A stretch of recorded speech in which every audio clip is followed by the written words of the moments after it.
Welcome to the Tech Egg. Don't get scrambled. Enjoy the video. You start by opening the Google Password Manager because YouTube uses your Google credentials. This lets you remove stored passwords centrally. Once signed in, go to Passwords. Google.com or open Chrome, choose Settings, then Passwords. You'll see saved entries, search for accounts. Google.com or YouTube.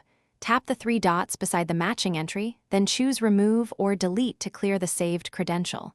This immediately stops autofill on that device. Make sure you're ready to enter your password manually afterward. Next, remove the saved password from every browser and device where it's stored. On desktop, open each browser's password settings and delete accounts.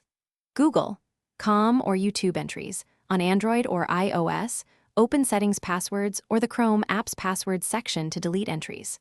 Once done, disable autofill or offer to save passwords if you want to prevent future saves.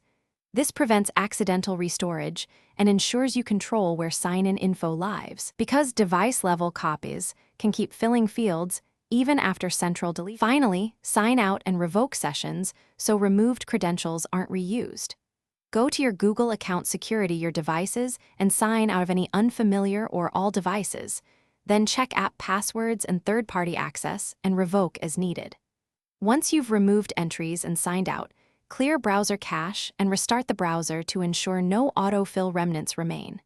If you still see a prompt, make sure you deleted every saved entry and consider changing your account password for added security and to force fresh sign-ins. Thanks for watching. Consider subscribing if I helped unscramble your problems.